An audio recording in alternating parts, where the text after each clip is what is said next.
नमस्कार, आप देख रहे हैं YAS न्यूज।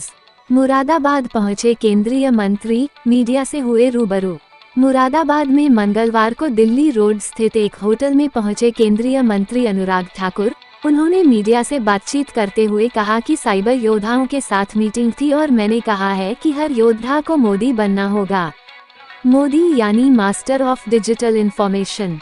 उन्होंने कहा, मोदी जी ने न्यू मीडिया का उपयोग करके दिखाया है। दुनिया में सबसे ज्यादा फॉलोअर्स हैं तो वह सिर्फ नरेंद्र मोदी जी के हैं। लगभग 97 मिलियन फॉलोअर्स मोदी जी के अकाउंट पर हैं। आज के साइबर योद्धाओं को मोदी सरकार की रणनीति के तहत सरकार की नीतियों को जन धन तक पहुंचाना है और भविष्य में हम भारत को विकसित भारत बनाने वाले हैं, ये भी संदेश पहुंचाना है। अनुराग ठाकुर बोले, विपक्ष के नेता जाति, धर्म, संप्रदाय को देश में बांटना चाहते हैं। हमें उसमें नहीं जाना है। वह देश के टुकड़े टुकड़े करना चाहते हैं। हम देश को एकजुट करना चाहते हैं। वो भ्रष्टाचारियों को एक मंच पर एकत्रित करते हैं। हम भ्रष्टाचारियों के खिलाफ कार्रवाई करने के लिए जांच एजेंसी को स्वतंत्र करते हैं।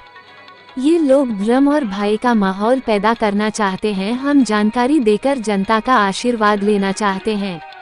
आज के युग में न्यू मीडिया का एक अपना बहुत बड़ा रोल है। जहां इलेक्ट्रॉनिक मीडिया और प्रिंट मीडिया अपना एक अलग रोल अदा करती हैं, वहीं न्यू मीडिया देश के करोड़ों फोनों तक अपनी जानकारी लोगों तक पहुंचाती हैं। और यहीं पर कुछ राजनीतिक दल जो फर्जीवाड़ा करते हैं, उनको भी हम लांस लगाकर देखते हैं और उनका पर्दाफाश करते हैं। केंद्रीय मंत्री अनुराग ठाकुर ने आम आदमी पार्टी पर निशाना साधते हुए कहा कि 9 बार ईडी का समन आने के बाद भी अरविंद केजरीवाल जांच में शामिल नहीं होते हैं। ये वही अरविंद केजरीवाल है जो कहते थे कि कुर्सी पर कोई भी बैठता है वो भ्रष्ट हो जाता है। वो उन्होंने सच करके दिखाया है। भ्रष्ट हो गए, वह कट्टर बेईमान हो गए। साइबर योद्धाओं की बैठक थी और मैंने कहा है कि साइबर योद्धाओं को, हर योद्धा को मोदी बनना होगा, master of digital information. Modi यानी मास्टर ऑफ डिजिटल इंफॉर्मेशन। और मोदी जी ने ये न्यू मीडिया का उपयोग करके दिखाया कि दुनिया में सबसे ज़्यादा फॉलोअर्स किसी नेता के हैं तो नरेंद्र मोदी जी के। मिलियंस ऑफ फॉलोअर्स, लगभग 97 मिलियन फॉलोअर्स के लगभग मोदी जी के 96.9 मिलियन केवल एक्स पर है। इसी तरह से उनके व्हाट्सएप, फेसबुक, इंस्टाग्राम, इसमें मिलियंस ऑफ फॉलोअर्स हैं। तो आज के साइबर योद्धा को चुनावी रणनीति के तहत मोदी सरकार की उपलब्धियों को जन जन तक पहुंचाना है और भविष्य में हम देश को विकसित भारत बनाने वाले हैं, उसको पहुंचाना है। मैंने ये भी कार्यकर्ताओं से अनुरोध किया, जैसे विपक्ष के नेता देश को टुकड़ों में बांटना चाहते हैं, जाति, धर्म, क्षेत्र के नाम पे बांटना चाहते हैं, हमें उसमें नहीं जाना। हमें अपनी उपलब्धियां ही बतानी है। वो देश के टुकड़े टुकड़े करना चाहते हैं, हम देश को एकजुट रखना चाहते हैं। वो भ्रष्टाचारियों को एक मंच पर इकट्ठा करते हैं, हम भ्रष्टाचार के खिलाफ हर कार्रवाई करने के लिए जांच एजेंसियों को स्वतंत्र करते हैं। ये लोग भ्रम और भय पैदा करना चाहते हैं, हम जानकारी देकर जनता का आशीर्वाद पाना चाहते हैं। मैं यही कहूँगा, आज के युग में न्यू मीडिया का एक बहुत बड़ा रोल है। जहां प्रिंट और इलेक्ट्रॉनिक मीडिया अपना रोल अदा करती है, न्यू मीडिया देश के करोड़ों फोनों तक अपनी जानकारी पहुंचाता है अलग अलग प्लेटफॉर्म से। और यहीं पर जो फर्जीवाड़ा ये कुछ राजनीतिक दल करते हैं, उनको भी लेंस लगाकर हम देखते हैं और उनका पर्दाफाश करते हैं। सर, अतिशी ने बोल रही है कि जो है बीजेपी का प्रेशर है उनके ऊपर कि वो ज्वाइन करें, नहीं तो उनकी अरेस्टिंग कर ली जाएगी। ये पिछले 4-5 वर्षों में आपने ऐसे बयान एक नहीं अनेक बार आम आदमी पार्टी से सुने होंगे, जिस पार्टी का आधार ही झूठ पर बना है। एक से एक बड़ा झूठा आम आदमी पार्टी में, और झूठ बोलकर ये राजनीति में आए, राजनीति में आके भ्रष्टाचार किया।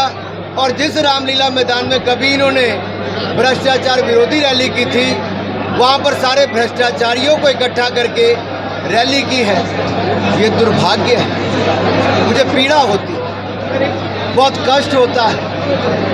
हर वो वोटर अपने आप को ठगा हुआ महसूस करता है जब वो अरविंद केजरीवाल जी के पुराने बयानों को सुनता है, जो कभी ईमानदारी की बात करते थे आज वो कट्टर बेईमान नजर आते हैं, जेल की सलाखों के पीछे नजर आते हैं। मुझे बहुत दर्द होता है, बहुत पीड़ा होती है उस वोटर के लिए जो बेचारा आज अपने आप को ठगा हुआ महसूस करता है, जो 9 बार ईडी का समन आने के बाद भी अरविंद केजरीवाल जांच में शामिल नहीं होते। ये वही अरविंद केजरीवाल है जो कहते थे इस कुर्सी पर कोई भी बैठता है वो भ्रष्ट हो जाता है। वो उन्होंने सच करके दिखाया, भ्रष्ट हो गए, वो कट्टर बेईमान हो गए। बड़ा दुर्भाग्य है साहब। देखिए इससे बड़ा दुर्भाग्य क्या हो, कितना ठगा हुआ महसूस करती है दिल्ली की जनता। और वो लोग जो कल तक इनके आंदोलन के साथ जुड़े थे आज उनको कितना कष्ट पीड़ा होती हो। ये कितने झूठे लोग हैं जो झूठ बोलकर वोट तो पाए लेकिन भ्रष्टाचार करके मलाई भी खाई, अब जेल भी खा रहे हैं। वो कह रहे हैं आपके कई नेता और जेल जाएंगे अभी।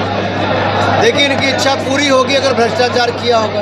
अनुराग जी कहना है कि चुनाव से पहले ही राम मंदिर तैयार किया गया, मुरादाबाद के एयरपोर्ट के अभी तक शुरू नहीं हो पाया, इसके बारे में क्या कहना है?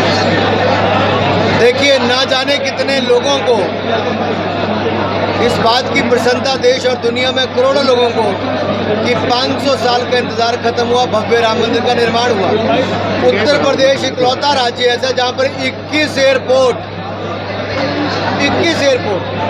उत्तर प्रदेश और जिसमें से 8 इंटरनेशनल एयरपोर्ट बनने जा रहे हैं। मैं मुरादाबाद की जनता को विश्वास दिलाता हूँ ये काम जो मोदी योगी सरकार कर रही है वो निश्चित पूरा भी होगा।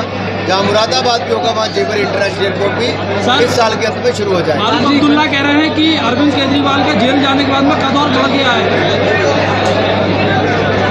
अगर ऐसे ही कद बढ़ता है भ्रष्टाचार करके जेल जाने में तो फारूक जी किसी ने रोक नहीं लगाई है। फारूक जी के ऊपर स्वयं एक बहुत गंभीर भ्रष्टाचार का मामला चल रहा है। जहाँ क्रिकेट बढ़ाने के लिए पैसा आता था इन लोगों ने उस पैसे को भी खाने का काम किया, जेएंड के बैंक को भी खाली किया। अनुराग जी कैंडिडेट नहीं है फ्रेम में, कहीं भाजपा कैंडिडेट नहीं है यहाँ से फ्रेम में। हमारा हर पार्टी का कार्यकर्ता भाजपा का कैंडिडेट और नरेंद्र मोदी बन के काम कर रहा है। सुनीता केजरीवाल इस समय विधायकों से मिल रही है सर, वो कुछ बड़ा देखिए पहले जो बाकियों को परिवारवादी पार्टी कहते थे अब अरविंद केजरीवाल जी ने बता दिया कि पत्नी राजनीति में भी नहीं थी लेकिन राबड़ी देवी की तरह सुनीता जी अब राजनीति में आने की इच्छुक लगती हैं।